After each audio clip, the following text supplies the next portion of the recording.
Intrigue Media. Get noticed, get found. I'm going to be sharing something that it's a podcast I heard a while back, a couple months ago, and I thought it was worth sharing with the team.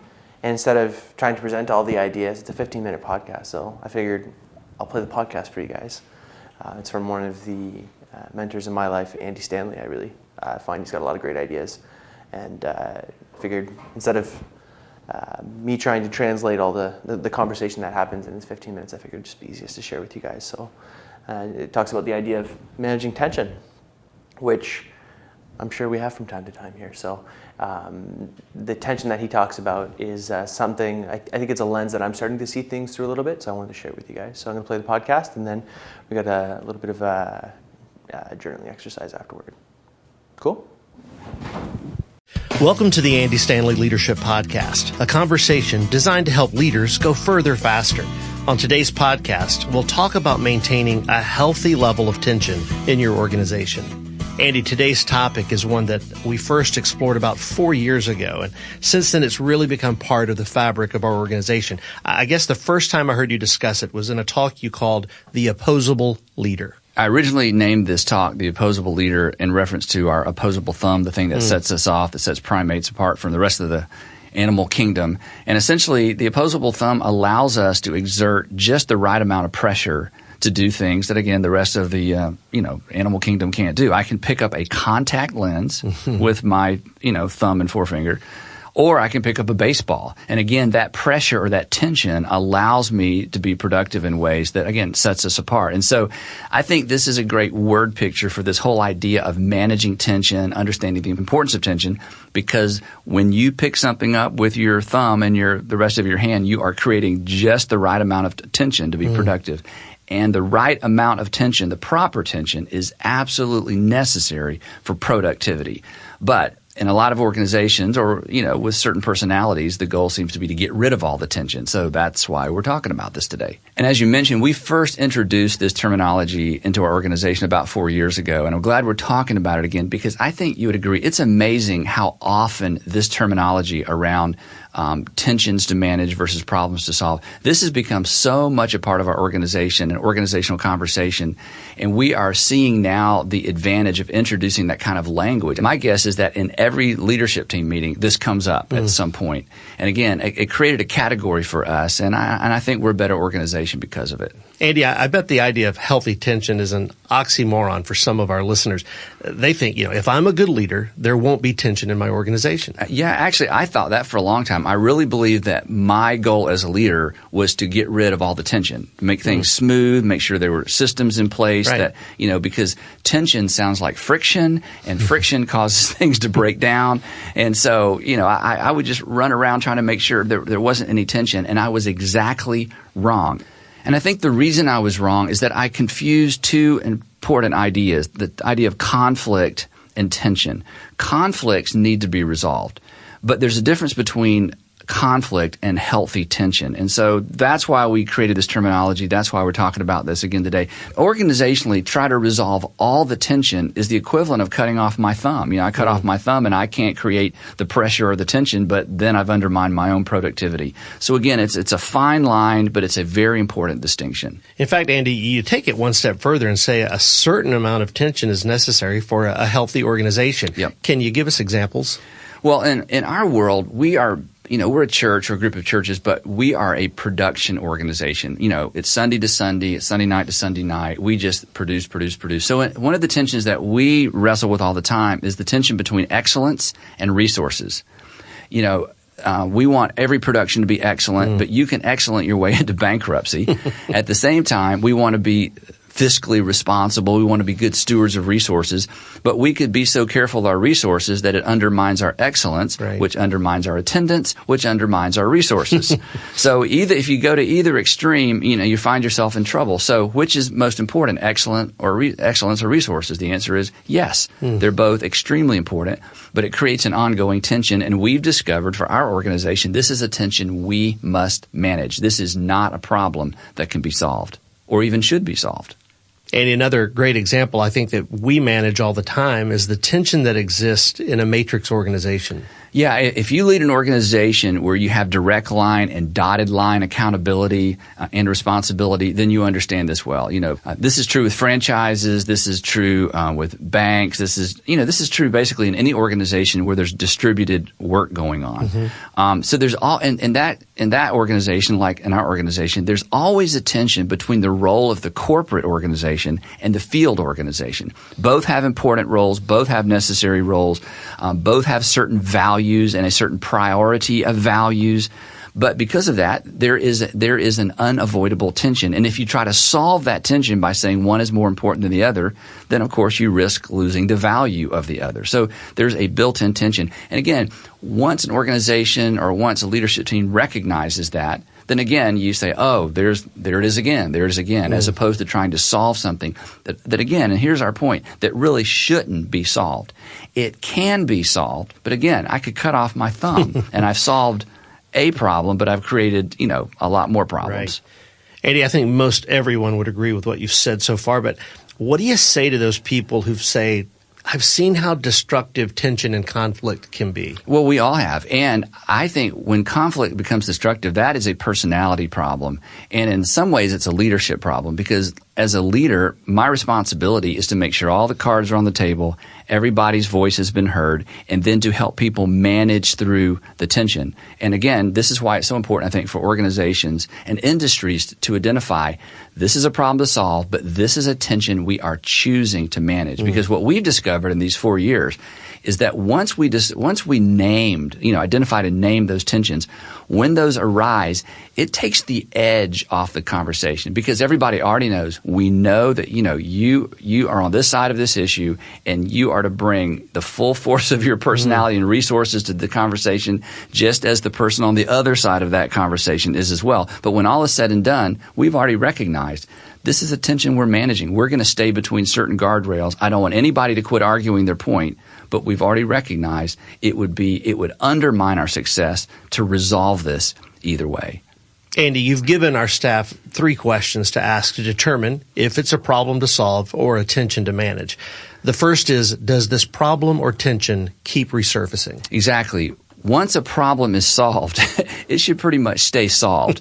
But if you had an offside or you spent a couple of hours, solving a problem and every spring it resurfaces or every winter it resurfaces or every season it seems to come back up, then chances are that wasn't a problem that could be solved. That's a tension that needs to be managed. For example, in our industry, in the church industry, in January, every church leader thinks they're a genius.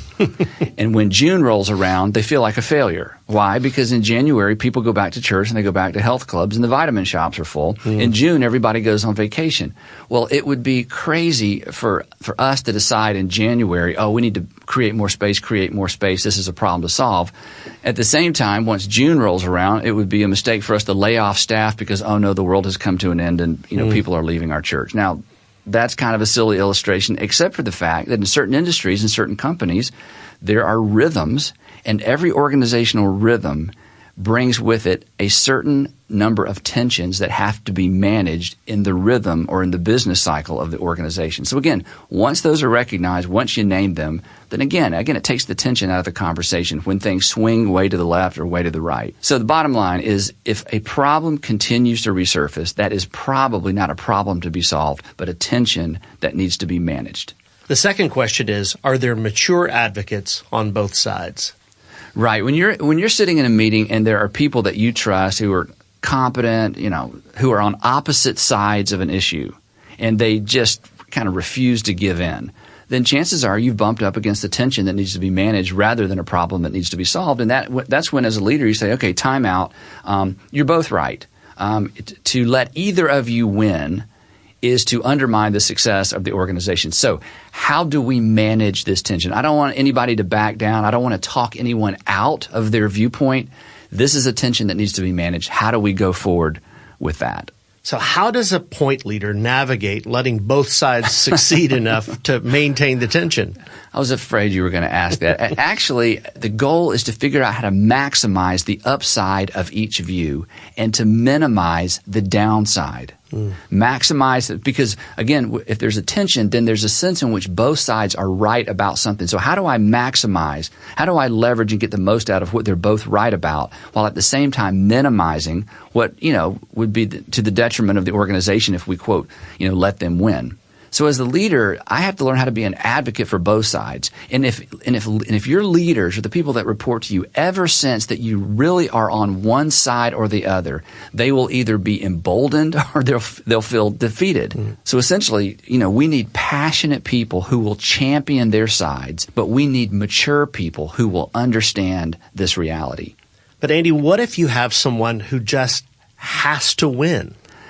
That person is probably a problem you must solve rather than a tension you need to continue to manage. Now, to be fair, we've, everybody listening has at some point had to sit down with someone who they love and respect and say, look, you're coming on too strong. Do you want us to make the right decision, or do you want us to make your decision? Wow. And that's important. Are you only going to be satisfied if we make your decision, or are you really trying to help us make the right decision? Because when we're in a conversation in that conference room, you're coming across as if your ultimate goal is that we see things your way, not that we make the best decision for the organization. Now, a mature leader will say, well, I'm so sorry, I've overplayed my hand. Somebody who's just got to win, their response to that conversation is an indicator. And every once in a while, you run into a person that they are a problem that needs to be solved. Well, Andy, what is the most, common mistake you see leaders make in this process? I think the biggest mistake is not recognizing that there is this category. So if I don't recognize that there are tensions that need to be managed, then when I'm listening to a debate among staff members or we're debating an issue, I think the most common mistake for leaders is to weigh in too heavily based on their personal bias. Because as the point leader, my words weigh more than everybody else's in the room. My words weigh 100 pounds. My words weigh 1,000 pounds. So consequently, I'm tempted to think, like a lot of leaders, that I can just wade into a conversation as a peer, and that's just not the case. So I think when we find ourselves in a situation where it looks like this may be a tension to manage, we have to be so careful about how we weigh in. And really, my goal in those situations is to keep the conversation alive, to make sure everything is said that needs to be said, and then to say, hey, I think this is a tension that needs to be managed. How do we leverage it for the sake of the organization? Because a leader that truly wants what's best for the organization will understand that they don't always know best. And that's really important.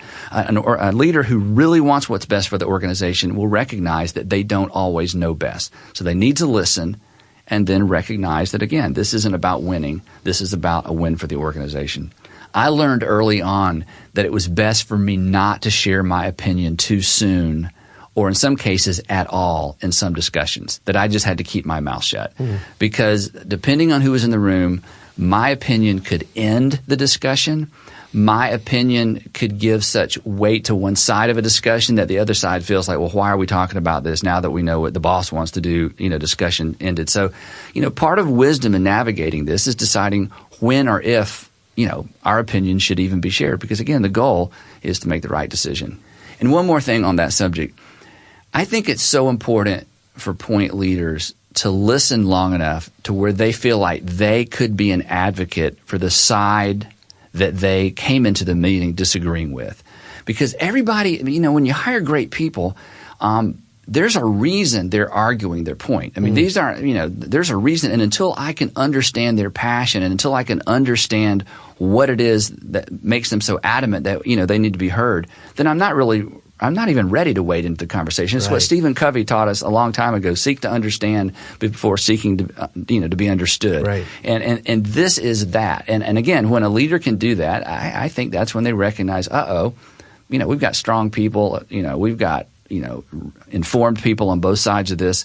This may be one of those things that's a tension to manage. This is not something we can allow ourselves to solve or resolve. Because once we resolve it and the tension's gone, we've lost something. Andy, the last question you gave us to help differentiate between a problem to solve and a tension to manage is, are the two sides really interdependent? Yeah, this is a really important question because in most cases they are interdependent.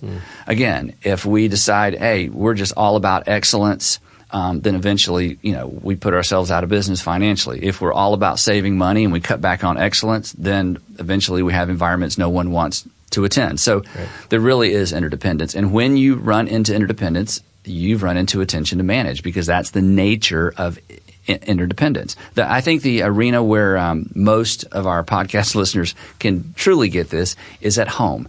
If I work all the time, I lose my family, or at least I lose my relationships with my family. If I'm at home all the time, I lose my job. And then my family wants me to go back to work. Why? Because these are two interdependent things, but there is a constant tension between work time and family time. It's a tension that cannot be resolved. It's not a problem to solve.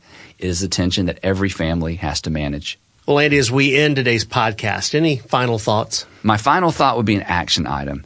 I think this would be a great concept to present to your leadership team or your management team if you've never talked about it before. Essentially, just take some of this content, present it, and then ask the question, what are the tensions that we manage that we may have been treating as problems that needed to be solved? When you introduce the concept and when you create language around it, terminology around it, then this becomes a point of conversation, as I said earlier on, that may be a point of conversation in every single meeting, because you've created a category, again, that takes the edge off some, contentious subjects, but at the same time creates terminology that allows you to leverage the upside of both sides to make the organization better. And when you name it, when you create terminology, you basically diffuse unnecessary conflict and help create the distinction between conflict and tension. Andy, thanks so much for your time. So that's it. So here's the questions. I think before we get into, maybe we can talk about roundtable takeaways after this, but I figured it would be good for us to, now that we've listened to this podcast, to really reflect and see if there's any tensions that we've been trying to solve as problems, and problems that might, or I should say, problems that we've been managing instead of solving. So I guess kind of like the inverse. Does that make sense? Cool.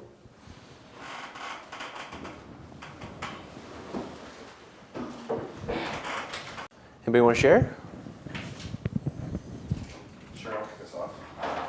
So the tension scenario is one that Seth will be very familiar with, which is SEO for blog posts, and where I put the same thing. where we should be putting keywords and geographies. I think that's definitely one that we've both been trying to solve a little bit. I think we've been heading in the right direction as we have more conversations about it. Yeah. But I think this definitely clarifies the way we should be approaching the situation. So is it a tension or a problem scenario? It's a tension scenario, but we've been treating it like a problem. And so help me understand that scenario of tension. On the one hand, there's SEO, and on the other hand, there's user experience, I guess. Cool. Yeah. Cool. Gotcha. And the last thing we want to do is create a horrible user experience that's going to show up at the top of Google, Right. Yeah.